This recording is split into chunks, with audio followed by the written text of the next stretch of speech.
The amount of good things in your life depends on your ability to see them. That is the title of the video, and that is the biggest lesson I've learned in my year. And I want to share my personal story and help you understand this point of view through my own life. Before I even do that, let me show you my view, because I think it is absolutely stunning and so on brand with what I am trying to do and what I'm trying to create. Look at that. I decided to be in the middle of nowhere to film this video because life is good, you know?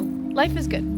And I think you'll understand it by the end of this video, and I really hope that you can see it. I really hope you can see it. I'm a very highly ambitious person. I'm a business student, I'm in marketing, I've started multiple businesses in my life, and I'm always on go. That's what people know me as. Zara, the one who wants a lot from her life, and somebody who wants to do so much, and wants to build and grow, and etc, etc. And 2025 was a tough year, you know. Like, I was trying my hardest to be aligned with my goals and be in school and be a student, and I was walking into 2026 with so much momentum and so much power. 2026 was planned to be the year where I discover myself, discover what it is I love, discover what it is I want to do with my life. And I wrote out this plan, and everything was on paper, everything was organized into my Notion dashboard, and I just had a plan, you know. A girl wanted some things from her life, and I wrote everything down. And 12 days into the year, I go through my craziest injury. 12 days into the year, I break my arm. And not just any small break, I destroy my arm to the point where I had such severe nerve damage that I couldn't use it. Now, for a highly ambitious person, the last thing that you need to be told is that you need to rest for the next few months. It was January 12th, and we all know the January high. I was on the January high. I wanted so much more for my life, and I knew I was destined for greatness this year. I knew this was going to be the year that I pop off. My content goes crazy. I'm aligned with who I want to be. I'm aligned with where I want to go, and that was the plan. The plan was to have everything in order this year. Breaking my arm at the start of this year, it was the best thing that could have ever happened to me. It was the best thing that it could ever happen to me, because it taught me a valuable lesson that I never knew I needed to learn. I hear an animal and I don't know what animal that is. Anyway, now think about it this way, right? When I heard that I broke my arm and that I needed surgery and I was going to be out of commission for months, I really wanted to scream, shout, and be annoyed and hate my circumstances and hate where I am and hate where I'm going, and, you know, get mad at myself and, you know, ask myself, why did you go snowboarding that day? Why did you have to be somebody who tries new things? Why did you blah, blah, blah? I could have been mad. But I knew I have two choices. Either I enjoy this journey that was presented in front of me, or I go through it miserable. Because 3 months, 4 months was gonna pass anyway. How did I want to live my life these next few months? And being still and being in that thought told me and showed me that how I see this life is merely my choice. Okay? How you see this life is your choice. Every situation that you are presented with, every situation that comes in front of you, you'll always have two choices presented in front of you. Either you find the good, or you focus on the bad and be miserable. I couldn't type, okay? I couldn't type, I couldn't shower, I couldn't move my arm. My mom had to shower me. As a grown woman, it is very degrading to be showered by your mother. But it was my circumstances. And I could have looked at that and said, yo, I'm a failure, bro. Like, damn, I can't even learn how to do a skill and learn how to do a sport without breaking my freaking arm. I could have had all these thoughts. But I quickly realized that this life is my choice. This perspective is mine. Let me look at this dirty lake and say that it's dirty. Or I could look at this lake and be like, wow, there's fish in it.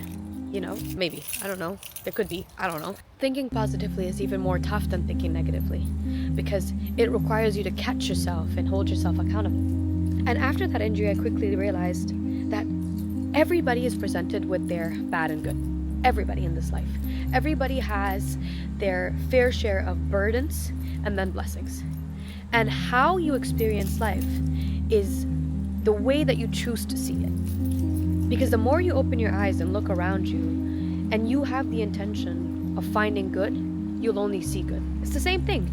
You put an intention out to look at red cars, bro, all you're gonna see is red cars. So if you're looking at your situation right now and you clicked on this video because you're going through something, or something in your life is kind of driving you nuts, I want you to take a second. Take a second and let your perspective speak to you for a second. Understand it, evaluate it. How do you even see this life?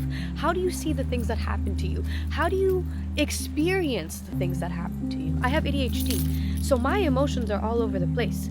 I am the number one person that can dig herself into a deep dark hole and not be able to get out of it. But after my injury, I quickly realized that we waste so much of our time being like that. We waste so much of our time being sad because we don't understand that perspective is everything, everywhere we go. And so I want you to take a second, and whatever room you're in, whatever you're doing right now, I want you to look at the world around you and find 5 good things in it, and practice this skill again and again and again, because positivity and being able to change your life is a muscle. It's not rocket science. It's not rocket science. You look at other people's life and you're like, oh my God, they're so much luckier than I am. They have so much good in their life. They're so happy. You're choosing to see the good in them.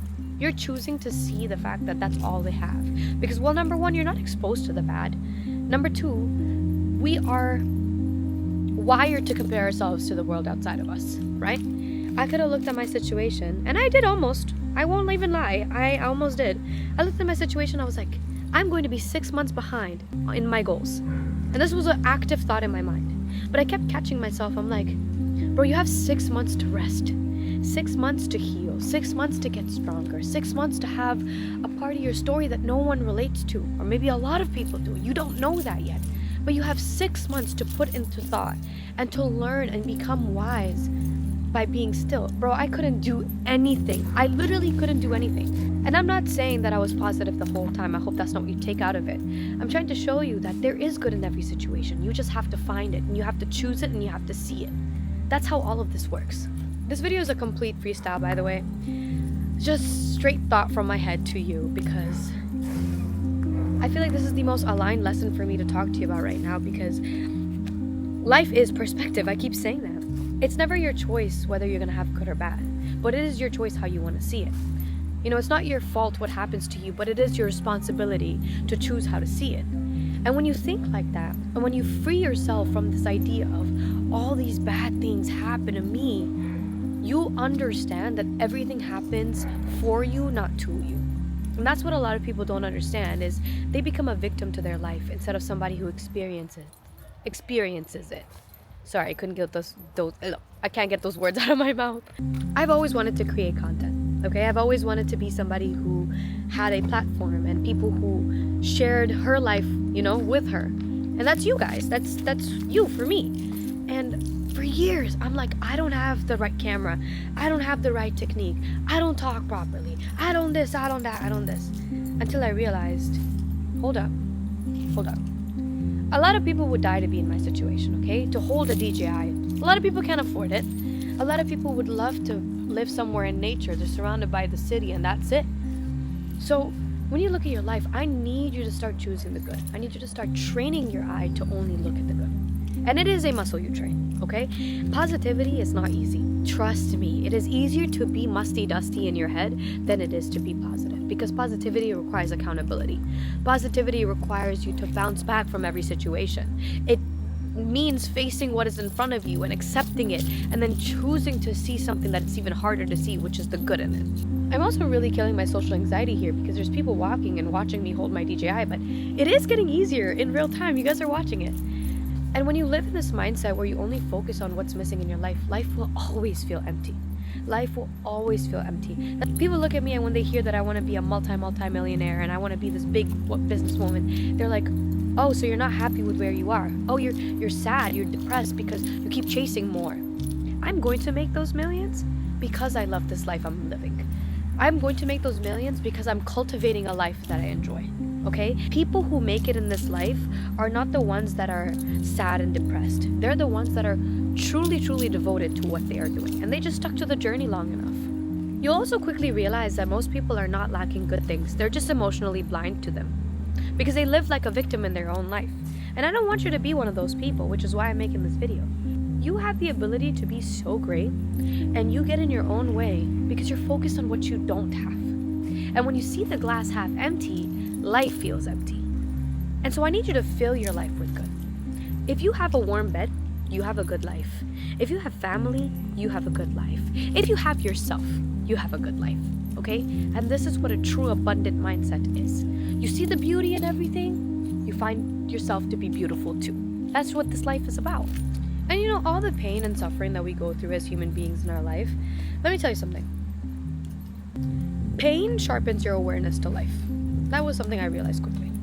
If I didn't go through all that pain and suffering, I would never, ever, no one could pay me to go back to that. If I didn't go through all that pain, I wouldn't be as wise as I am right now. And yes, that was only like a few months ago. But hey, you are not entitled to be the same person you were yesterday. So I went through a lot of growth. And difficult moments, like whatever you're going through, this wake-up call that you're having is necessary. Because things are shifting in your life, okay? This life is demanding you to see how blessed you are. And when you work from a blessed point of view, well, guess what? Everything you create is art, all right? So let this video be your reminder that the amount of good things in your life depend on your ability to see them. If you can't see the good, you'll never have more good. And I want you to find beauty in what you have, find beauty in who you are, and find beauty in where you're going. Well, thank you so much for watching. If you don't know who I am, I'm Zara. I'm just living my best life, trying to share my philosophy with you guys. And hit that subscribe button because more to come.